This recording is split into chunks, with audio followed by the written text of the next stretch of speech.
Thank you for joining us. We're back with Paul Gessing. He's president of Rio Grande Foundation. Thank you for joining us, Paul. We were talking about education before we went for a break there. I know the budget this year is what, 6.1 billion? Approximately, and I think it's a little bit more, they're estimating a little bit more unless the fuel... Well, that's a great question because nobody knows how the budget's really going to work out. I like They're estimating a 6.1 billion, Estimating, right? yes. Okay. Guessing, things are just not staying in the way that they would like because oil prices have dropped precipitously.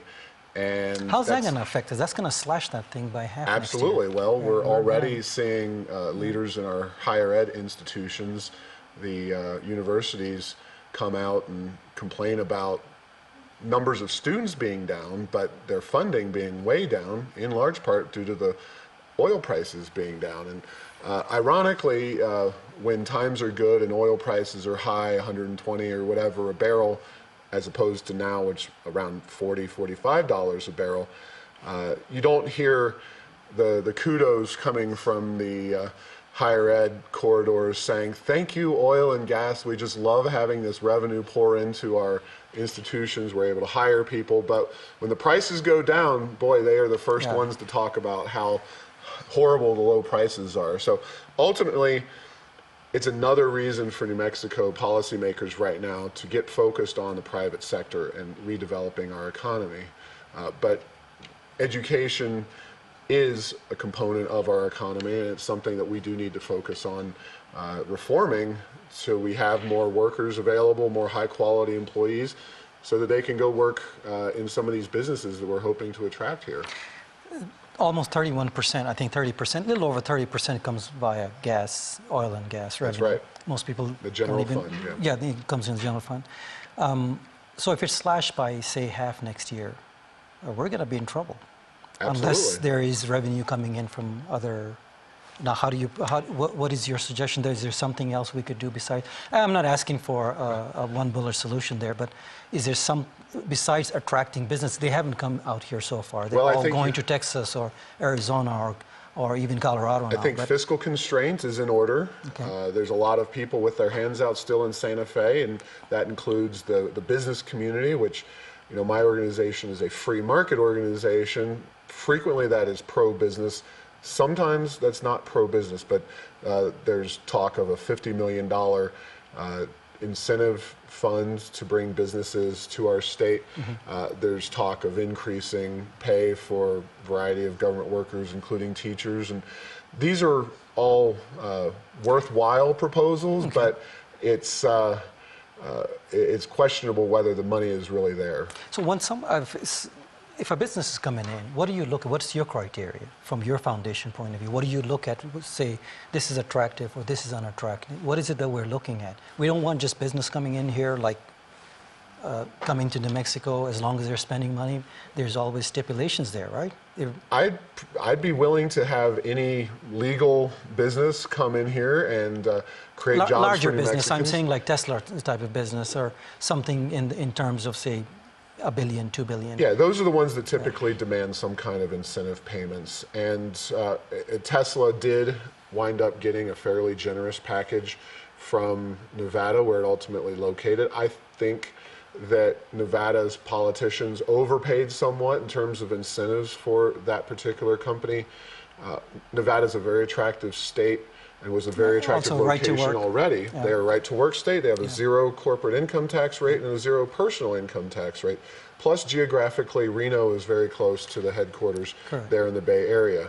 Now, New Mexico, if you flip that discussion around and say New Mexico is the state with the right-to-work law, New Mexico is the state with a zero corporate and zero personal income tax, how does that put us in an advantage against Nevada? And maybe those kinds of things draw a company like that here.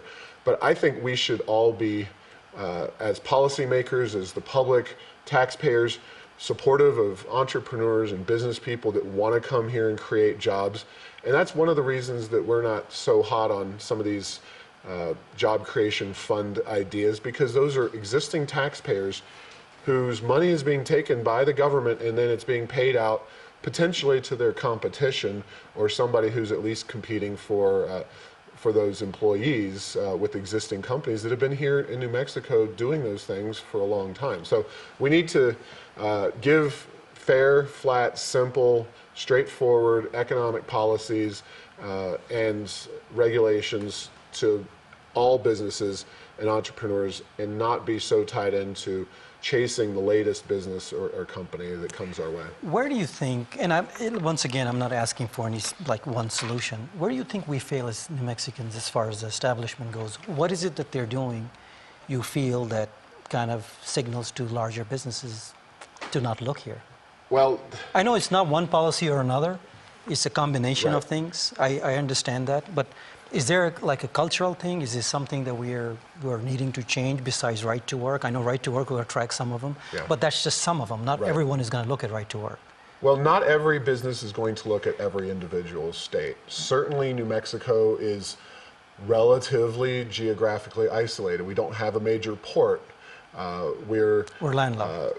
Relatively water poor. So those are two big things that some businesses will not appreciate about New Mexico. Now we do have major interstates, major railroads, and those can be an asset to us. But in terms of things we can control, and I do look at right to work as a primary indicator. There's also the tax structure, and taxing of income is particularly harmful because we want people being entrepreneurial, producing more income. People can consume or not consume a sales tax, gross receipts tax, but they will ultimately. Humans being humans, we're acquisitive, we're going to spend some money to buy things. But humans may or may not decide to work, and they certainly can decide to work harder or not as hard based on the level of income taxes, both corporate and personal. You mentioned water just a little while ago. Water has always been an issue since I've been here for 30 years. We always talk about water and how it affects people. Businesses always look at these things. You can put right to work aside and say, okay, well, hypothetically, if you pass right to work, it maybe went through by some godly act. You're still looking at water. And then you're looking at this, a lot of the seniors that live here. They have a lobby. They don't want too many people moving here. Mm-hmm. So they always lobby against doing things that are more attractive to larger business. And these are our issues there. And I think it's not a singular issue. We always get bogged down with a single issue and say, well, it could be this, or it could be that. Right. I think it's a multitude of issues there. Am I right? Well, New Mexico didn't get to 48th, 49th, and 50th on all manner of good lists overnight. We're not going to get to number one on all the good lists overnight either.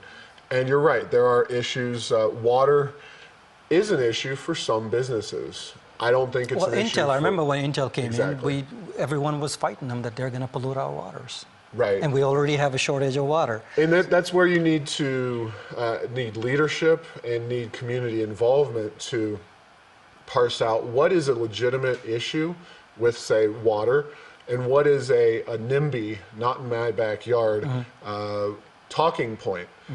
The same thing came up with Tesla when Tesla was looking at locating their gigafactory right here in New Mexico. Mm-hmm. You'd see articles and letters in the newspaper saying, we don't have enough water for this company, we don't have enough water. Well, I don't think that not having enough water, and it's a dubious point whether we do or don't have enough water.